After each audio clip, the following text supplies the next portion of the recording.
I'm Dave. This is the Cyderbaby pod. I am talking to Gone Savage. Hello, guys. Hi, guys. Hi. Hi, Dave. Hi.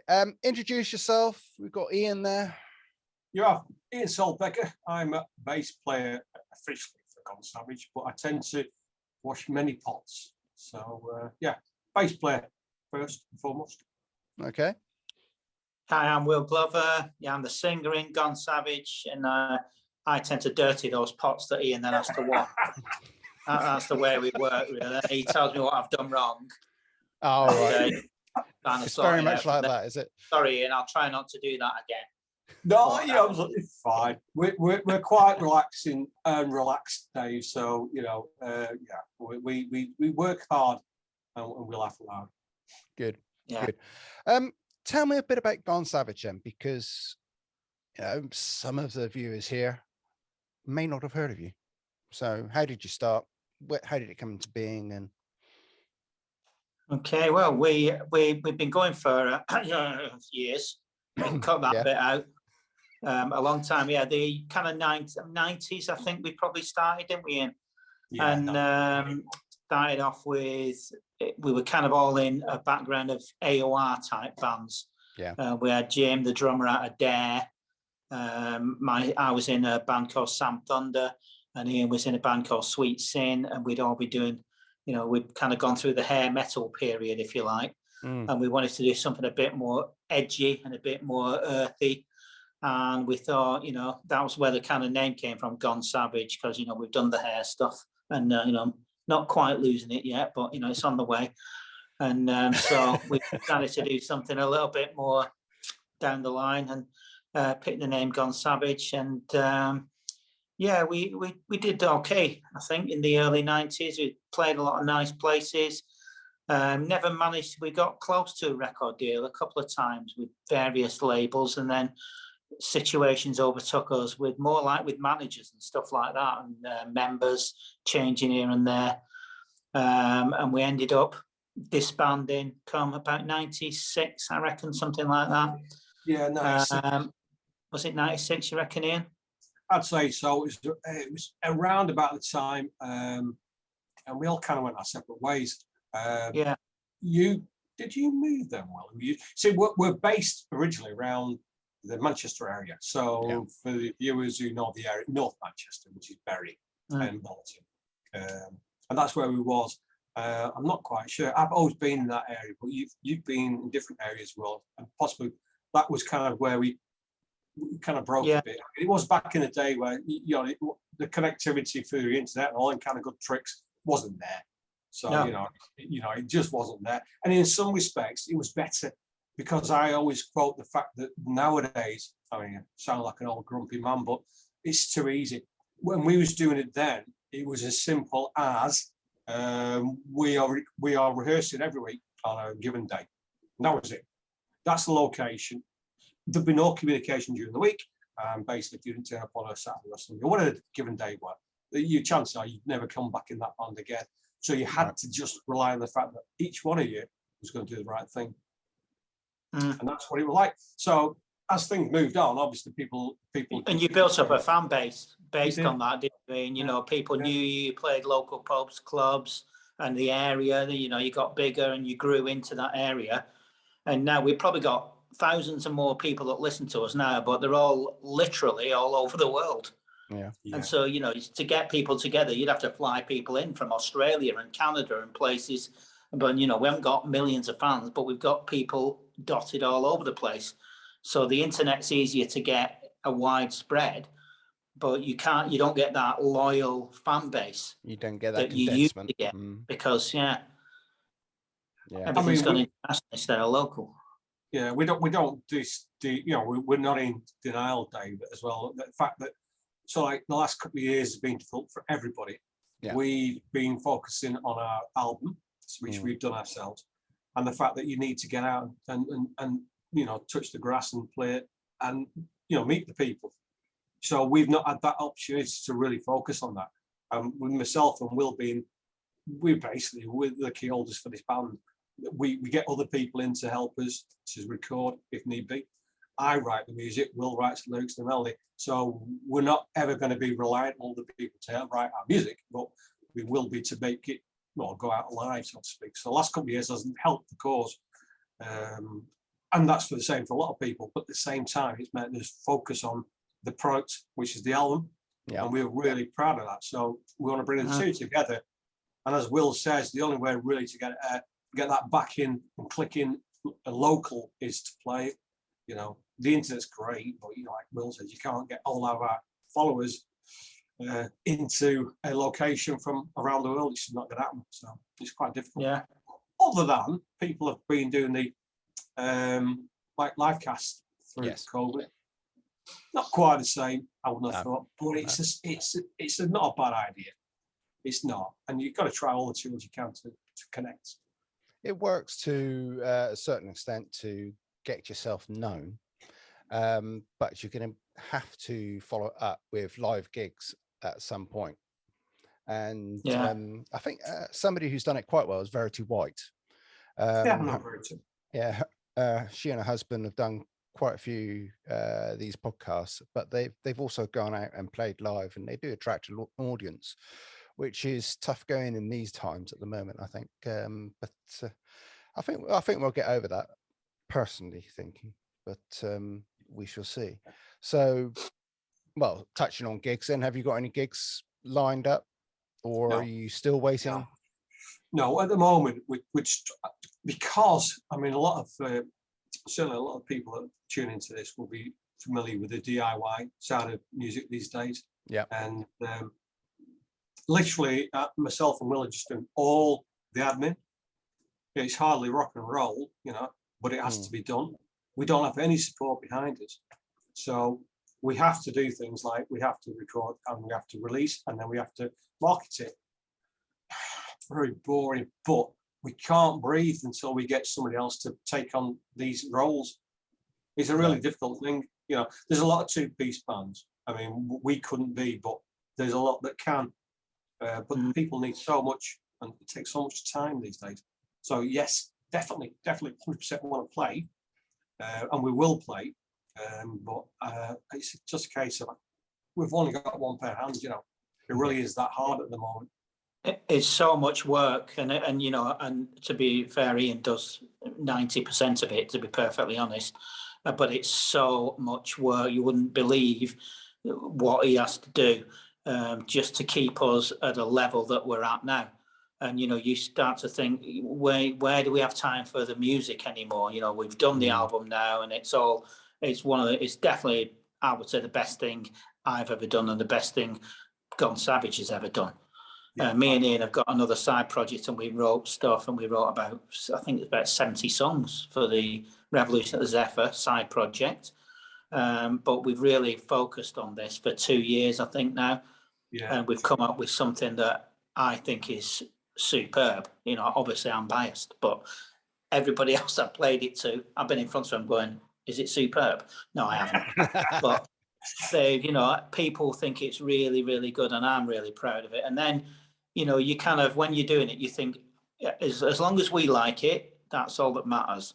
But then once it's done, you think, well, yeah, I really like it, but I'd like other people to at least hear it, even if they say, no, I don't like that. Fair enough, that's their opinion, but you kind of you would like to get people to hear it. And then that is where the problem starts, because then, like I say, Ian works like 6 hours a day, keeping us at the level we're at. And we have had interest from certain people and kind of, you know, relatively well-known labels and other people. But you start to think, yeah, they're offering us something, but they're only offering us what Ian's already doing. Yeah. And you got this dichotomy of, do you do it? Do you say, okay, well, we'll hand that over, and nobody's doing it for free. We'd have to be handing over money to them to do what Ian's already doing. But then you get, like I say, this idea of, well, then it will free Ian up and to be able to do actual band things and writing songs.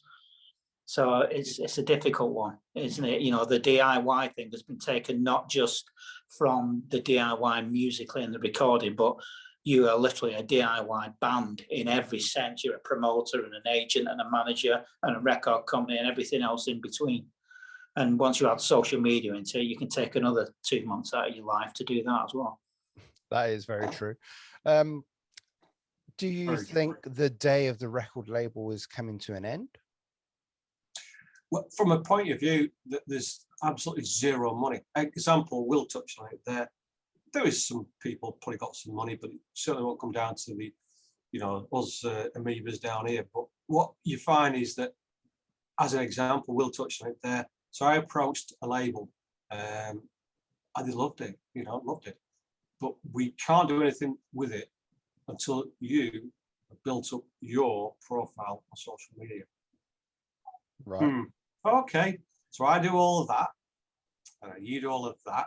There's no money involved. It's just physical. It's just a physical distribution, and their, if you like, their load of red seal on all that work that we've done. So that's one example. The other one is there's no money in it. So another label that offered us something, and again it goes back to what Will was touching on. You buy onto it, so you pay in to the pot, and you get certain things out of it. Okay. It's like better rates. It's like mates rates for what you can do yourself. So it's better because I had to work out the economics of it, and yeah, it's better. The point is that you're only doing something at a favourable rate that you're doing already for a company, and you're paying into that, and you're locked into it as well. So it's not a case of you can just walk away, even though you are paying them. Yeah, you're locked in. So it's very strange. So then you go to what we might end up at, because we can't not release this material. We can't. We said this, Will. It's too good to be just put on the shelf. We're not in it for money, because I've just explained there is not. We want to do it for good times, and I want to be able to write with Will and do band things. So we'll release it digitally. So it goes back to what you just asked the question. Yeah, eventually it's going to end up at a point where labels mean nothing. When I do my research on labels, crikey, is it a label? Was it some chap in his back room, And it could be. And no offense, we're in a back room, but we don't profess to be anything more than what we are. We don't give it that big bollocks. Excuse my French. And then demand, and then demand everything. And do you know what, Dave? The worst thing about it is even these people won't even listen to your music. I've had a few, not many. So I'd say hit rate of about 15%, if that. Well, I've been listening to the music you emailed over to me the other day. There was the EP that came first, yes? Yes, Resurrection. Yep. Tell me a little bit about that first. Okay, so everything that we've done is all produced and engineered by myself. Right. Bar the new album. So that's gone out to David Rad Jones from Red City in Manchester. The original Resurrection EP didn't feature Will, but it was tracks that Will had written. Will's come back in probably, 2018, Will, thereabouts? 2018 when we played at Hard Rock Hell, yeah. That's right. And Will came back into the fold. And since then, me and Will have gone off and gone Savage, as we put his name years gone by. So Resurrection was done with James Marsh, who took lead vocal on that one, played guitar. And those songs were originally written probably about 91 by myself, Will, and the original guitarist was a chap called Andy Halliwell. So he wrote one of the songs with ourselves. So it was our material. Once that had been released, we did that all ourselves as well, Dave, and again, spent lots of money on that, doing a CD. So we did the physical, we released a CD, obviously did the digital as well. Did us proud, really. At that time, we was a band, so we had all assets of the band, and we could go out and we could do gigs, as Will alluded to before. We could, go and touch people and interact with people, and that made a massive difference. So then Will comes into the fold, and we've started writing, if you like, the preliminaries for the Past Life album, and we did 2 tracks, which were Bulletproof and Louder Than the Sun, used in the format that we're using now for Past Life. So that's when we broke away. And again, the lads who helped out before, nobody's got bad blood, but the level went up. It went up because originally we recorded live drums and stuff, and we did what we could on the budget that we had. Yeah. And then I spent an awful long time working with the arrangements, and I wrote all the music, so it was easy to hold on to. Then we gave it away to, like I said, David Rad Jones, Heaven's Basement guitarist he used to be, and he did the mix for me against my stems. And the level just went up. So that's where we are now. So the last two singles, the third single that we did off the new, if you like, the new way of working was Love Caught Me Out.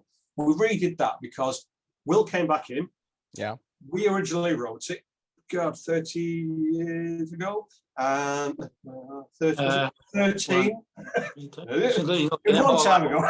It's ages ago. 27 years in, no? Ah, that makes it even better then, doesn't it? Yeah. Save three there. So let's stick with the original number. And James had redone it on Resurrection. So Will came in and did it, the original voice, a better format, better version. And the album has it now, but it's got the remix, the remaster, the lot. It's got bells and whistles. It's a classic track for us. And that's it. And that's where we're up to, Dave. So we've got Resurrection, we've got Bulletproof, Louder Than the Sun, Love Caught Me Out, a remix reversion from 30 years on, and then we've got the album coming out now. Yeah, you touched on the title, Past Life. Past Life, yeah. Yes. Is that a particular reference you wanted to make, or? Go on, Will. He's a wordsmith. Yeah, the whole album is, it would be a concept if you would listen to it in order. My lyrics all run through the same theme of my kind of descent into not a very nice part of my life, and then my rescue from that life to a place where I am now, which is far, far better. And all the lyrics are basically about that, and that's where Past Life came from. And you know, we've got a lot of, like I say, all the songs. It's not meant to be heard in order, but it was just all coming out of me at that time. And you know, we've got titles like Redemption, which isn't a tribute to Bob Marley, as some people might think Redemption song, but yeah, it's about what's happened to me over the last 15 years, basically. Okay. So listening to it, well, especially earlier today, because I had my headphones on when I was working, and the sound, I've got to say, is quite amazing. It's quite an immense, full-on, nice a sound you can actually grab a hold of. I tip my hat to you guys. It's, you know, I really do like it. So appreciate that, Dave. There's an awful lot of work went into that. Yeah, we have literally put our heart and soul into it, haven't we? We've done a lot of work as well, because I mixed and produced the Resurrection EP and all the 3 singles. So I did all them anyhow, and I do them at home in my studio. And then this one was coming in really well. And I worked with a guy called Pete Marr. He's the mastering guy that we've always used. Pete Marr does anybody from Gone Savage to The Killers and U2. So he gets commissioned by U2. So he's a really nice bloke. The point being is he knows his stuff. And he was saying to me, like, this is really good. He really likes it. But, and I knew what the book was. The book was basically going to that next level. So we went to David Raddy Jones at Red City, Manchester. And, you know, we invested money in that, and it was definitely worthwhile. As it shows with your comment, Dave, and that's the comments we get. So it's really frustrating that people don't hear it, choose not to, or don't listen to it. And then when they do, they go, bloody hell. Yeah. And that's great. I love it. But it's so frustrating. But yeah, it was really worth it in the end. And we brought in people to play on it as well. There's, I don't know if I sent you the list of people that play on it. So we've got a chap called Grant Mallison. He does guitars for us on a few of the tracks. He's a second guitarist with John Savage from way back in the 90s. But we've also got a young gun on there. Your viewers are probably familiar with Bigfoot, Sam Miller. Sam Miller and the Sass Band. He's playing on a few tracks as well for us. So, you know, it's a good top end. You know, it's quality stuff, and that's not just me saying it. It's not, you know, it's not Emperor's New Clothes. It's what it is. You know, it's not being in denial. So yeah, it took a lot of time. Yeah. So I You appreciate know, it. that's a really nice thing that you've just said to us, Dave. You know, that's all I want from out of this. From somebody say, I listen to it, I think it's really good. Well done, guys. That'll do me. I don't expect to ever be a millionaire or, you know, headliner at the O2 Arena. I just like somebody to say, actually, you've done a good job there. I really like that song. It's great. And that the frustration that you to try and get to that point where people can actually hear it and you can get some kind of interaction from them. That's where we're at the moment, isn't it, Ian? And it is a little bit frustrating. Yeah. So the station's playing it. We've got the stations playing the single. They've got a single out there. Yes, I played it this morning. I don't know if it was under embargo this morning, but I said no, I shall play it anyway. So not for you, Jeff. So what we've done is, I'm like I say, I'm trying to play the social media marketing kind of content. I mean, it's really difficult for me. But the point was, we've got the single coming out on the 4th of March, and it's called Life in Black and White. Yeah. So what I've always done is I've always worked with the radios and always worked with the people I give us air. So, and also encourage other bands to do the same. We're not one of these bands that kind of said, it's all mine, you know, precious and all this, and keep it to ourselves. So we actively try and encourage. So the radio stations, I'm always keen to work with them. So we released it to them yesterday, so they can do as they wish and tell everybody about it, which draws people in to their station because they won't hear it on our webpage and they won't hear it on our socials. And after a couple of weeks, then we're going to open it to our fans as exclusive on the 18th of February. So basically, they can purchase, they can buy, and it'll be basically whatever you can afford. I think that's one of the things that a lot of people have done throughout these last 2 years is said, well, you know, money's not the main driver. Whatever you can afford. So somebody can afford £1, clearly. Somebody can afford nothing, clearly. That's fine. So we'll do that for about 2 weeks, and that'll be just through our website, which is gonesavageband.com. And then the 4th will be the release date, and that'll just go up to the bloody people who skankers like Spotify and and everybody can have, you know, a free play there, which is a different ball game. But that's when it'll drop, Dave.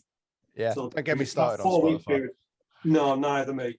So it's you guys first, and then it's the fans, and then it's out to all and sundry on the 4th of March. Wonderful. Well, I'll keep playing it anyway. Do like the track. Yeah. So you've alluded to working with other people in the past life, shall we say? No pun intended to the title of the album. I mean, what? Yeah, a few anecdotes maybe from your past lives, as it were. So you mentioned Dare before, didn't you, Will? Yeah. So the way that Dare connects to Gone Savage, it's not too loose because we've had people playing in the band, obviously different kind of sound. But in the 90s, when we first formed the band, James Ross was the drummer, and he's a friend of mine from Nipper Height. And then Will came in, I think we all stayed about the same time with Andy Halliwell. Yeah. So Andy Halliwell and myself was literally just starting. It was I think I responded to a thing in Kerrang magazine saying new band by ex-Dare drummer or something like that. Yeah. I do remember it. Vocalist, yeah. And we went from there, didn't we? We did, and so we came in, myself and Andy Halliwell from Man Called Sweet Sin. We did a lot of work. At a chap called Martin. We called it Martin, but we worked in Berlin with John Sykes' stepdad. So that's Ron Sharp, that's right. And at that time, there were people like David Coverdale coming in the studio, and the guy from, bless him, he passed away. He was from, come back to me, it's that long ago. Lots of, like, at the time, notoriety coming and going. So, you know, we were moving around them kind of circles. And then Gone Savage. So your Dare connection, we had James Ross, and then Vinnie Burns did some work with us, which we've still got recordings of. And funny enough, if you go onto our site, thegonesavageband.com, there's a track up there. It's called Soul Sister, which is on the Resurrection EP. But that track is the original one that's been played guitar and drums by James Ross and Vinnie Burns. So Wow. it's not released. But again, if you want to pay £1, Wow. rattle me tin, you'll get a copy of that. And we also did. It's a great guitar solo on that, isn't it? Yeah, Will's on vocal. Sitting next to him when he did that in the control room in the recording studio, and the engineer just going, "How do you even do that, Vinny?" That's right. That was Feels Good. So we got If It Feels Good. Oh, it was, yeah. Soul Sister, and When the Circus Comes to Town, and they're all recordings with Vinnie Burns and James Ross. We don't push them because it's a bit vulgar, but it's there on the website. So, you know, again, we're trying to put as much through our website as we can.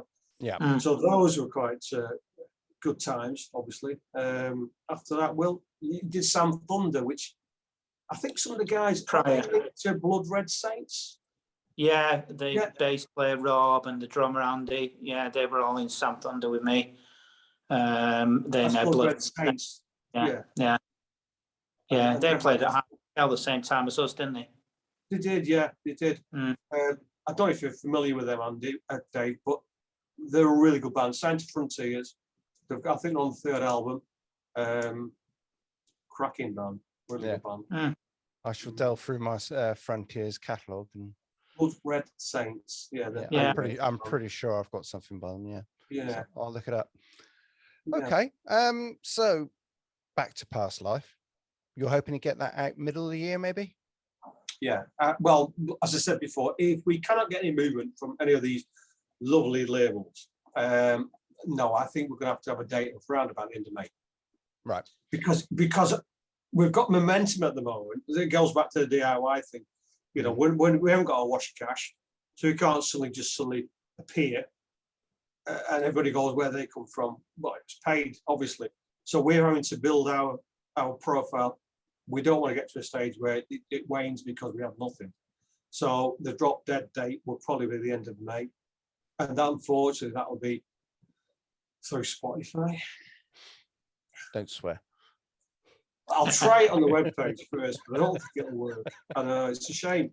And that just shows you, Dave, that's like, as Will's alluded to, we just want people to hear it, foremost. But it's also like all that work we've done, and it just gets tossed onto the top of a Spotify playlist that gets you nothing. You know, we get a bit of exposure. You get exposure. Buy you a beer, maybe. If you you're have a lucky. million streams. Yeah.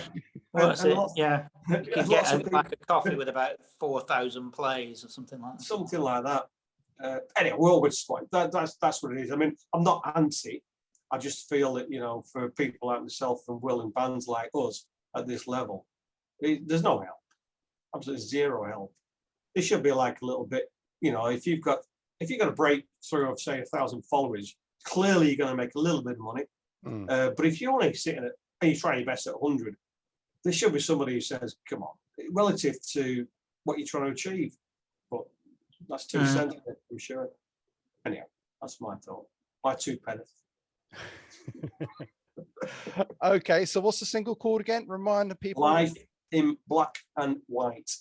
And they can get it from your website, which is it's our website is the www, of course, Gone Savage Band.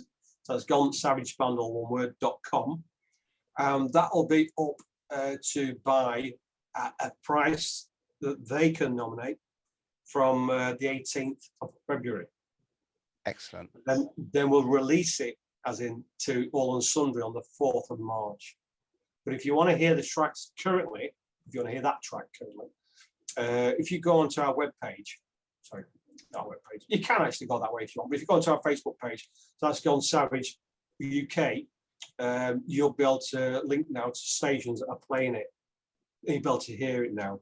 And quite a lot of them as well do the, like the first play we got was very nice, was in California on, what day is it? Monday, Tuesday, Sunday. And he put it straight out.